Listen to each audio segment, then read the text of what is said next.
Pensa um pouquinho na sua vida financeira. Pensa em como está a sua vida financeira hoje, qual é o teu resultado financeiro hoje, e aí me diz, o que é que você sente? Eu sou a Lúcia Stradiotti e quero conversar com você nesse vídeo justamente sobre o quanto o dinheiro é muito mais uma ciência humana e emocional do que exata e puramente racional. Quando você olha para a tua fatura do cartão, você pode ver ali duas coisas. Ou você vê, caramba, consegui cumprir aquilo que eu tinha planejado, nossa, muito bem, tô de parabéns, tô conseguindo me manter no planejamento. Ou, muito provavelmente, você vê ansiedade, culpa, frustração, vergonha, sensação de incapacidade, né? Quando você olha para a tua fatura do cartão, você não está vendo simplesmente o valor que você vai pagar da fatura. Você está sentindo uma série de emoções que são despertadas e que, na verdade, elas estavam presentes ali o tempo todo no teu mês, na hora de decidir o que comprar, o que não comprar, no momento em que você passou o cartão, porém, elas estavam meio anuviadas, talvez até amortecidas aí por outras emoções. Então elas vêm com muito mais força e com muito mais clareza na hora de você olhar o teu resultado do mês, na hora de você colocar os números na planilha ou de você olhar a tua fatura do cartão. E é importante a gente entender isso porque quando eu falo repetidas vezes que não adianta simplesmente fazer uma planilha e organizar os números para mudar a tua vida financeira, eu quero dizer justamente que enquanto a gente não olha para o padrão, enquanto a gente não olha para as emoções, enquanto a gente não entende quais emoções são gatilho para que a gente haja de determinada maneira, a gente vai voltar para o mesmo padrão de comportamento quantas vezes forem preciso, até que a gente entenda o que é que está acontecendo de fato na nossa vida financeira. Esse resultado que você está vendo hoje, esse saldo bancário que você vai ver se você abrir tua conta, tirar um print lá do Internet Banking, ou o valor total da fatura do teu cartão, ou de repente o valor das tuas dívidas. Quando você olha para isso hoje, você está vendo lá um número, mas esse número ele representa muito mais do que simplesmente uma cifra financeira. Ali está representado toda uma vida, toda uma história com o dinheiro, um padrão de comportamento, as tuas crenças, o teu modelo mental e tudo aquilo que realmente rege a tua vida financeira hoje. Quando você olha ali, você vê aquele número que é só o reflexo de uma série de outras coisas que estão por trás disso. E além de tudo, a gente está falando aqui, como eu falo muito com mulheres, estou falando de questões culturais, sociais, de questões realmente estruturais e que pesam quando o assunto é dinheiro. Ontem mesmo eu estava conversando com uma pessoa que não conseguia olhar nos meus olhos, ou melhor, olhar na câmera enquanto conversava comigo durante a nossa sessão de atendimento. E isso acontece muitas vezes. E na hora eu consigo perceber que a pessoa está envergonhada da situação em que ela se encontra hoje. Envergonhada da forma como ela lida com o dinheiro, do relacionamento que ela estabelece com o dinheiro. Isso é muito comum, principalmente quando se trata de nós mulheres, porque nós fomos levadas a entender que a forma como a gente lida com o dinheiro e principalmente o nosso resultado financeiro reflete quem somos, reflete o nosso valor próprio. Isso não é verdade. A gente associa muito erroneamente o nosso saldo bancário com o nosso alto valor. E a gente precisa entender que uma coisa não tem a ver com a outra. Mas fica claro essa confusão quando eu converso com uma pessoa que está envergonhada da situação financeira. E aí eu percebo que por trás dessa vergonha tem um sentimento ainda pior, que devasta ainda mais a gente, que é o sentimento de culpa. A pessoa que me traz uma questão financeira para qual ela precisa de ajuda, ela traz, na verdade, também uma série de emoções e sentimentos conflitantes dentro dela e com os quais ela não está conseguindo lidar. É por isso que as sessões de mentoria financeira acabam sendo muito mais uma sessão de terapia financeira. A gente tem que olhar para todas essas questões que estão por trás desses comportamentos, que estão por trás principalmente desses resultados. E a grande questão aqui é a gente entender que por mais que a gente precise assumir responsabilidade pela forma como a gente lida com o dinheiro, assumir a culpa não é positivo. Primeiro, porque não é culpa nossa, na verdade não é culpa de ninguém, não dá pra gente apontar culpados aqui nessa história. Mas se a gente for considerar a nossa história de vida, a nossa história financeira, se a gente entender a forma como nós fomos criados, a forma como nossa ancestralidade foi criada e lidava com o dinheiro, se a gente for olhar para as questões sociais e estruturais da nossa sociedade, a gente vai entender que não tem como apontar culpados nessa situação. Na verdade, tudo tem uma parcela de culpa ali e a gente vive hoje um emaranhado todo de emoções, de sentimentos, de crenças, de padrões que simplesmente nos fazem hoje quem somos. Então, esse resultado, essa forma nossa de lidar com o dinheiro não pode ser tratada como culpa de alguém. Assumir a responsabilidade, sim. Buscar soluções para isso e buscar quebrar esses padrões, sim, mas assumir a culpa, não. Quando a gente olha para isso com vergonha, além de tudo, a gente impede, a gente se impede de se aproximar da questão, sabe? A gente se impede de mergulhar naquilo que realmente está precisando ser olhado e ser cuidado. Eu também ouvi de uma cliente outro dia que olhar para a fatura do cartão é como encarar o espelho, porque ali tá bem desenhadinho o teu padrão de comportamento. Se você olhar criticamente para aquela fatura do cartão, se você parar para analisar cada gasto que você tem, é como se você estivesse se encarando no espelho e de repente enxergando aquela imagem que você nem reconhece. Sabe quando você se olha no espelho e às vezes você não sabe quem é aquela pessoa que está do lado de lá? Você não se reconhece, você se perdeu ali no dia a dia, na vida, e aí você olha e você nem sabe mais quem é você. E é isso que acontece, né? Às vezes encarar o espelho mostra pra gente, de repente, que o tempo tá passando, que as coisas não saíram do jeito que a gente queria. E é a mesma coisa quando a gente encara a fatura do cartão. E isso tem um peso grande, eu tô falando isso aqui sabendo o peso e a dor que isso pode trazer para algumas pessoas. Eu tô trazendo isso aqui sabendo o quanto tem pessoas hoje, mulheres principalmente, sofrendo com todas essas questões, porque nunca foram ensinadas a lidar com dinheiro, porque nunca tiveram a oportunidade de fato ter dinheiro e lidar com ele e gerenciar a carreira e maternidade, e de repente são colocadas na sociedade de hoje, que é uma sociedade que nos dá a liberdade de trabalhar e ao mesmo tempo ter ser mãe e ter uma família e gerenciar tudo, e não sabe como fazer isso.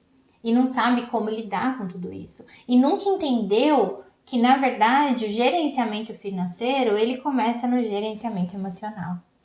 E é por isso que a gente precisa falar sobre isso. É por isso que a gente precisa quebrar a ideia, a falsa ideia de que cuidar do dinheiro é olhar para os números e é fazer conta e é uma ciência exata. Não é.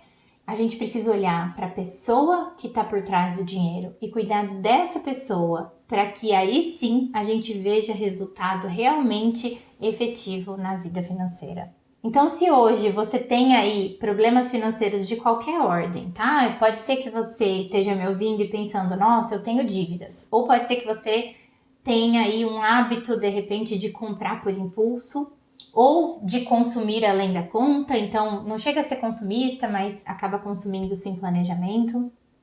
Ou que você hoje tem uma vida totalmente desorganizada, vai levando a vida, aquele padrão de deixa a vida me levar e não sabe muito bem o que está acontecendo. Ou pode ser que você ganhe bem, tenha dinheiro, mas que ainda assim viva no cheque especial, nos empréstimos, na bola de neve do cartão de crédito e não consiga realizar tudo aquilo que deseja, que sonha para sua vida. Seja qual for hoje o teu padrão financeiro, é muito importante que você saiba que não é sua culpa. E mais importante do que isso, que tem como cuidar de tudo isso e realmente promover uma mudança na sua vida. Dá para fazer isso, mas não dá para a gente promover essa mudança quando a culpa e a vergonha estão associadas aí na equação. Agora, é muito difícil da gente fazer essa dissociação sem antes entender o que é que está por trás de tudo isso. É por isso que eu sempre falo que cuidar do dinheiro requer um olhar para a nossa história de vida. requer a gente reconhecer quais foram os padrões que estiveram sempre presentes, não só na nossa criação, mas muitas vezes, inclusive, na nossa ancestralidade. O que é que a gente está carregando hoje aqui nas nossas células e que vieram passadas de geração para geração e que fazem hoje, né, nos fazem hoje quem somos? Por que é que a gente se comporta dessa maneira? Por que é que a gente tem determinadas reações? Por que é que quando eu vejo uma promoção eu não consigo resistir? Não é simplesmente uma questão de não ser responsável, de não ser organizada, de não ter aprendido a lidar com dinheiro, mas de você ter aprendido vários padrões destrutivos com o dinheiro também, de você ter aprendido alguns hábitos não saudáveis com o dinheiro. Porque por mais que você não tenha sido diretamente ensinada, você carrega isso da sua ancestralidade e você aprendeu vendo, vivendo e ouvindo as pessoas que cuidaram de você, que criaram você. E isso foi ficando incorporado e você foi absorvendo todos esses padrões. Além disso, a gente vive hoje, né, essa nossa geração, se eu tô falando com você imaginando que você tenha mais ou menos aí a minha idade, e você com certeza viveu várias questões financeiras aí antes do surgimento do Plano Real, que foi o que trouxe um pouco mais de estabilidade para a nossa economia. Quantas moedas diferentes nós tivemos? Quanto marcou a questão do Plano Collor e do nosso dinheiro ter sido tirado da poupança, né? Não o nosso, mas talvez os dos nossos pais. A gente vivenciou isso, nossos pais, nossos avós perdendo dinheiro que estavam antes na poupança. E que tipo de segurança a gente pode ter quando a gente viveu esse tipo de questão, né? Como é que o dinheiro pode ser uma questão segura, uma questão tranquila, algo que a gente sinta realmente conforto em cuidar, em ter, em gerenciar, né? É quase que impossível. Além disso, quando a gente entende, né, que a mulher com o dinheiro, essa relação é uma relação muito nova, que começou há muito pouco tempo, que na verdade a gente foi conquistando esse direito, né, de ter uma profissão e de gerenciar o dinheiro há muito pouco tempo, então isso é muito recente na história. Imagina como é que as nossas ancestrais lidaram com isso, com toda essa questão, e qual é a bagagem que a gente tem disso. É muito complicado também porque ao mesmo tempo em que nós adquirimos esse direito e nós temos agora também essa função profissional, né, de repente trabalhar fora, ou mesmo que você trabalhe em casa, mas ter uma atividade remunerada, nós não substituímos isso por criar os filhos por isso, nós agregamos mais uma função. A gente trouxe mais um papel para a nossa vida, incorporou ainda mais esse papel, e aí é lógico que a gente se vê numa situação de desequilíbrio. É lógico que fica muito difícil equilibrar todos os pratinhos e dar conta de tudo, né? E esse dar conta de tudo que vem sempre com um peso. E aí é lógico que um lado da corda acaba estourando e muitas vezes para as mulheres é a questão financeira. Mas quando isso acontece e a corda estoura e a gente desequilibra o pratinho do financeiro, não é só o financeiro que se desequilibra. Na verdade, automaticamente isso tem um reflexo na nossa autoestima, no nosso alto valor, na nossa sensação de capacidade, de competência, e isso acaba mexendo com a gente estruturalmente. E aí é lógico que essa sensação toda também reflete em todas as outras áreas da vida. E a gente não fica se sentindo só uma pessoa que não sabe lidar com dinheiro. Isso acaba deixando a gente, né, se sentindo autoestima baixa, se achando uma mãe menos competente também, porque afinal de contas a gente não está conseguindo equilibrar tudo, e vem de uma vez essa sensação muito difícil que deixa a gente numa situação de conseguir cada vez menos olhar para essa questão. Porque junto com tudo isso vem, como eu disse, a culpa e a vergonha, e é difícil para a gente lidar com essa vulnerabilidade. É difícil para a gente encarar tudo isso e aceitar e realmente olhar para isso da forma como a gente deveria olhar.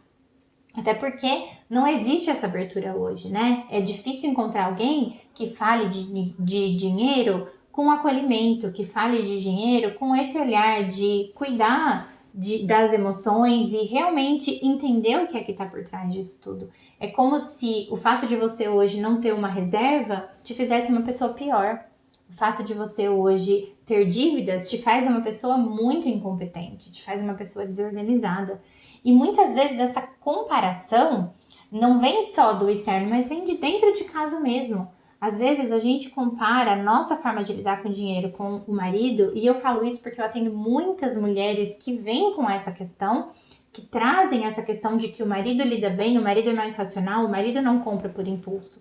E aí a mulher já chega pra mim se sentindo a pior pessoa do mundo, a pessoa mais incompetente de todas, sem entender que na verdade existe um porquê de tudo isso acontecer. Então o meu convite fica para que você reflita sobre isso e entenda que por trás das questões financeiras existe um universo que precisa ser explorado, investigado, acolhido e cuidado, para que você realmente possa ver diferença na sua vida.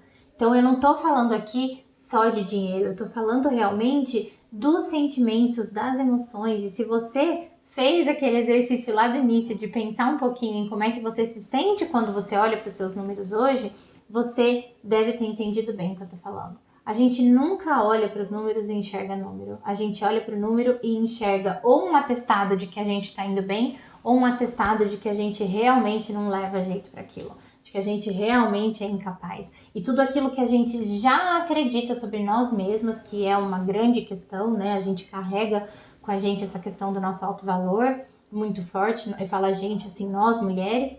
E aí vem as questões financeiras para parece que validar toda essa nossa ideia. Então, meu convite hoje é para que você faça essa dissociação, para que você entenda que tudo isso que está acontecendo com você não é sua culpa e que pode ser cuidado e pode ser melhorado. Fica aqui também meu convite para que você acolha todos esses seus sentimentos sem tanto julgamento. Deixa a vergonha vir, mas depois trabalha isso internamente em você. Por que é que eu tenho que ter vergonha disso se na verdade eu não sei fazer de outra forma? Isso não é minha culpa. Eu ajo dessa maneira porque eu repito um padrão e eu posso escolher a partir de agora mudar esse padrão, mas eu não preciso me sentir mal pelas escolhas e pela forma como eu fiz até hoje. E é isso. Espero que esse vídeo te traga algumas reflexões importantes. Espero também que você possa promover algumas mudanças aí de pouquinho na sua vida, porque esse é meu intuito por aqui. E se precisar de qualquer ajuda ou quiser falar mais sobre isso, eu tô por aqui, você sabe onde me encontrar. Um beijo e até!